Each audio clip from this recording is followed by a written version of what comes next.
بسم اللہ الرحمن الرحیم۔ السلام علیکم ناظرین۔ حضرت ابراہیم علیہ السلام، حضرت ہود علیہ السلام اور حضرت صالح علیہ السلام کے تقریباً 400 سال بعد حضرت ابراہیم علیہ السلام بہت بڑے پیغمبر ہوئے۔ وہ بھی حضرت نوح علیہ السلام کی نسل سے تھے۔ وہ آج سے کوئی 4000 برس پہلے عراق کے ایک شہر ار میں پیدا ہوئے۔ ان کا لقب خلیل اللہ ہے۔ اس کا مطلب ہے اللہ کا دوست۔ وہ سب چیزوں سے منہ موڑ کر ایک اللہ کے ہو رہے تھے، اس لیے ان کو حنیف بھی کہا جاتا ہے۔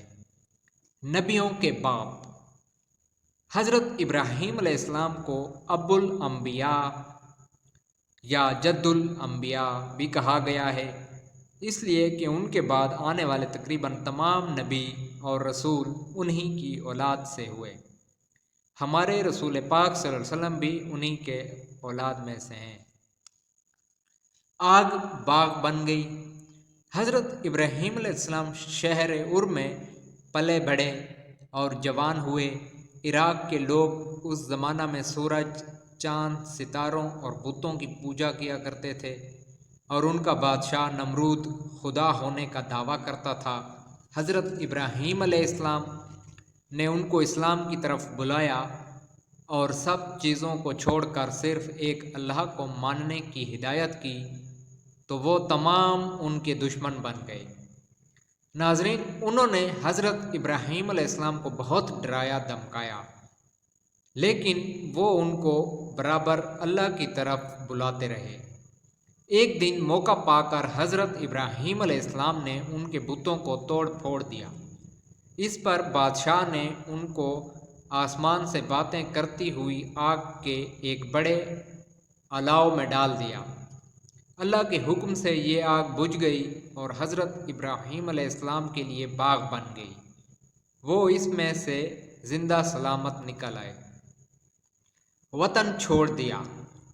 اس واقعہ کے بعد حضرت ابراہیم علیہ السلام اپنا وطن چھوڑ کر اپنی بیوی حضرت سارہ رضی اللہ تعالیٰ عنہا اور بھتیجے حضرت لوط علیہ السلام کے ساتھ شام و فلسطین کی طرف ہجرت کر گئے۔ اس علاقے کو اس زمانہ میں کنعان کہا جاتا تھا۔ ہجرت کے وقت حضرت ابراہیم علیہ السلام کے کوئی اولاد نہ تھی۔ چلتے وقت انہوں نے دعا کی کہ اے اللہ، مجھے نیک اولاد عطا فرما۔ حضرت ہاجرہ رضی اللہ تعالیٰ عنہا سے شادی۔ کنعان میں ایک دفعہ سخت قحط پڑا تو حضرت ابراہیم علیہ السلام مصر تشریف لے گئے۔ وہاں انہوں نے ایک شریف مصری خاتون سے شادی کر لی۔ ان کی دوسری بیوی کا نام ہاجرہ رضی اللہ تعالیٰ عنہا تھا۔ بعض کتابوں میں لکھا ہے کہ وہ مصر کے بادشاہ کی بیٹی تھیں۔ کچھ عرصہ کے بعد حضرت ابراہیم علیہ السلام حضرت ہاجرہ رضی اللہ تعالیٰ عنہا کو ساتھ لے کر مصر سے کنعان واپس آ گئے۔ دعا پوری ہوئی۔ کنعان میں رہتے رہتے حضرت ابراہیم علیہ السلام جب بہت بوڑھے ہو گئے تو اللہ نے ان کی وہ دعا پوری کر دی جو انہوں نے وطن چھوڑتے وقت مانگی تھی۔ حضرت ہاجرہ رضی اللہ تعالیٰ عنہا سے ان کے ہاں ایک بیٹا پیدا ہوا جس کا نام انہوں نے اسماعیل علیہ السلام رکھا۔ فاران کی وادی۔ حضرت اسماعیل علیہ السلام ابھی دودھ پیتے بچے تھے کہ حضرت ابراہیم علیہ السلام کو اللہ کی طرف سے حکم ہوا کہ اسماعیل علیہ السلام اور ان کی ماں حضرت ہاجرہ رضی اللہ تعالیٰ عنہا کو فاران کی وادی میں چھوڑ آؤ۔ وادی کسی نالے یا دریا کے سیلابی پانی کی گزرگاہ کو بھی کہتے ہیں، اور کسی گھاٹی یا دو پہاڑوں کے درمیان کی زمین کو بھی کہتے ہیں۔ فاران کی وادی کنعان سے بہت دور عرب کے ملک میں واقع تھی۔ ملک عرب۔ خاص ملک عرب آج کل اس ملک کو کہا جاتا ہے جس پر سعودی خاندان کی حکومت ہے اور جو مملکت سعودی عرب کہلاتا ہے۔ یہ ملک براعظم ایشیا کے جنوب مغربی گوشے میں پھیلا ہوا ہے اور دنیا کا سب سے بڑا جزیرہ نما ہے۔ اس کے مشرق میں خلیج فارس، ایران کی کھاڑی، مغرب میں بحیرہ کلزم، بحر احمر یا لال سمندر، اور جنوب میں بحر ہند یا بحر عرب ہے۔ خشکی پر یہ ملک شمال میں کویت، عراق اور اردن، اور جنوب میں یمن اور عمان کے ملکوں سے ملا ہوا ہے۔ عرب بہت بڑا ملک ہے۔ اس کا رقبہ 8,73,000 مربع میل ہے۔ اس کا زیادہ حصہ ریگستانی ہے۔ جگہ جگہ روکھی سوکھی جھاڑیاں، سینکڑوں میل لمبے چوڑے ریگستان، صحرا اور پتھریلے میدان ملتے ہیں۔ ان ریگستانوں میں کہیں کہیں اونچے ٹیلے اور سرسبز وادیاں بھی ہیں جن میں چشمے بہتے ہیں، اور کھجور، انجیر، انگور اور زیتون کے باغ پائے جاتے ہیں۔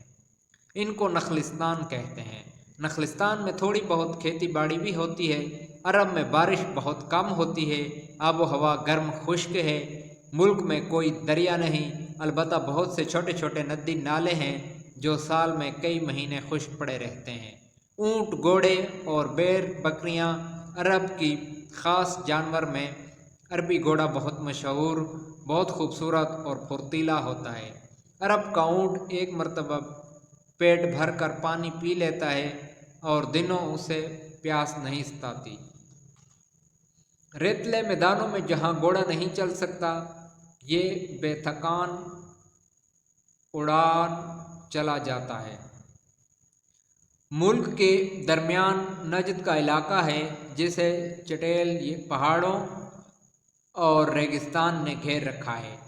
اس سے ہٹ کر جو علاقہ بحیرہ کلزم کے کنارے لمبائی میں اردن کی سرحد سے شروع ہو کر یمن کی سرحد پر ختم ہوتا ہے، حجاز کہلاتا ہے۔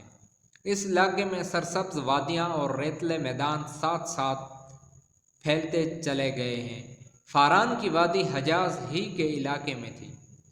خدائی چشمہ۔ اللہ کے حکم کے مطابق حضرت ابراہیم علیہ السلام ننھے اسماعیل علیہ السلام اور ان کی والدہ حضرت ہاجرہ رضی اللہ تعالیٰ عنہ کو ساتھ لے کر فاران کی وادی میں آئے اور ماں بیٹے کو ایک جگہ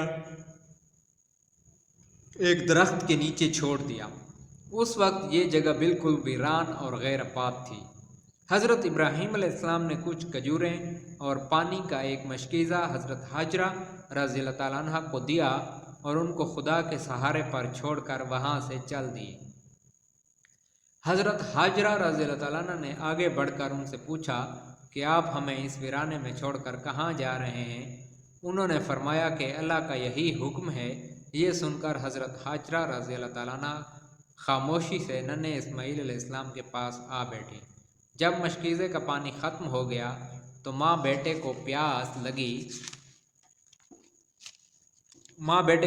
ستانے لگی، یہاں تک کہ ننھے اسماعیل پیاس کے مارے تڑپنے لگے۔ حضرت ہاجرہ رضی اللہ تعالیٰ عنہ بے قرار ہو کر پاس کی پہاڑی صفا پر چڑھ گئیں کہ کوئی آدمی یا قافلہ نظر آئے تو اس کو مدد کے لیے بلائیں، مگر جب کوئی نظر نہ آیا تو وہ قریب کی دوسری پہاڑی مروہ پر چڑھ گئیں، مگر وہاں سے بھی کوئی نظر نہ آیا۔ اس طرح انہوں نے صفا و مروہ پر 7 پھیرے کیے۔ آخری مرتبہ جب وہ مروہ کی پہاڑی سے اتریں تو انہوں نے دیکھا کہ ننھے اسماعیل علیہ السلام کے ایڑیاں رگڑنے والی جگہ پر کچھ نمی نظر آتی ہے۔ انہوں نے وہاں سے مٹی ہٹائی تو زمین سے پانی ابل ابل کر باہر نکلنے لگا۔ سبحان اللہ! ان کے منہ سے بے اختیار نکلا زمزم، جس کا مطلب ہے ٹھہر جا۔ چنانچہ اس چشمے کا نام ہی زمزم مشہور ہو گیا۔ حضرت ہاجرہ رضی اللہ تعالیٰ عنہ نے اس کے چاروں طرف مٹی کی منڈھیر بنا دی، اس طرح پانی بہنے سے رک گیا۔ اب حضرت ہاجرہ رضی اللہ تعالیٰ نے خود بھی پیا اور بچے کو بھی پلایا، پھر اطمینان سے انہیں دودھ بھی پلانے لگی۔ کچھ کتابوں میں یہ بھی لکھا ہے کہ اللہ نے اپنے فرشتے جبرائیل علیہ السلام کو بھیجا، انہوں نے زمین پر اپنا پر مار کر زمزم کا چشمہ جاری کیا۔ شہر مکہ کی بنیاد۔ تھوڑے ہی دن گزرے تھے کہ ایک قافلے کا ادھر سے گزر ہوا۔ اس قافلے میں قبیلہ جرہم کے لوگ تھے۔ اس بیابان میں پانی دیکھ کر ان لوگوں کی باچیں کھل گئیں۔ انہوں نے حضرت حاجرہ رضی اللہ تعالیٰ عنہ سے وہاں آباد ہونے کی اجازت چاہی۔ انہوں نے اس شرط پر اجازت دی کہ چشمے کی مالک وہی رہیں گی اور وہ لوگ ان کی خوراک اور دوسری ضرورتوں کا خیال رکھیں گے۔ یوں جرہم کا قبیلہ وہاں آباد ہو گیا۔ آہستہ آہستہ ان کی آبادی بڑھتے بڑھتے ایک بڑی بستی کی صورت اختیار کر گئی، جسے اللہ نے مکہ کا نام دیا۔ آج یہ ایک بڑا شہر ہے اور ساری دنیا کے مسلمانوں کے لیے ہدایت کا مرکز ہے۔ خدائی چشمہ آب زمزم اب تک موجود ہے، اگرچہ اس کا پانی نیچے اتر کر کنویں کی صورت میں بدل چکا ہے۔ پیارے بیٹے کی قربانی۔ حضرت ابراہیم علیہ السلام کبھی کبھی کنعان سے حضرت حاجرہ رضی اللہ تعالیٰ عنہ اور حضرت اسماعیل علیہ السلام کی خبر گیری کے لیے مکہ آتے اور کچھ دن ان کے ساتھ ٹھہرتے۔ حضرت اسماعیل علیہ السلام جب ان کے ساتھ دوڑنے کی عمر کو پہنچ گئے تو ایک دن حضرت ابراہیم علیہ السلام نے ان سے کہا، بیٹا میں خواب میں دیکھتا ہوں کہ میں تجھے ذبح کر رہا ہوں، اب تو بتا تیرا کیا خیال ہے؟ حضرت اسماعیل علیہ السلام نے فرمایا، ابا جان آپ کو جو حکم ہوا ہے وہ کر ڈالیے، اللہ نے چاہا تو آپ مجھے صبر کرنے والوں میں پائیں گے۔ جب دونوں نے اللہ کا حکم مان لیا تو حضرت ابراہیم علیہ السلام بیٹے کو آبادی سے باہر مینا کے مقام پر لے گئے اور ان کو ماتھے کے بل گرا کر ان کی گردن پر چھری رکھ دی۔ اس وقت غیب سے اللہ نے ان کو پکارا، اے ابراہیم، تو نے خواب سچ کر دکھایا، ہم نیکی کرنے والوں کو ایسا ہی بدلہ دیا کرتے ہیں۔ بیٹے کی جگہ مینڈا رکھ دیا گیا اور اس کی قربانی ہو گئی۔ یقیناً یہ ایک کھلی آزمائش تھی اور ہم نے ایک بڑی قربانی فدیے میں دے کر اس بچے کو چھڑا لیا۔ اسی واقعہ کی یادگار میں مسلمان ہر سال عید الاضحیٰ کے موقع پر قربانی کرتے ہیں۔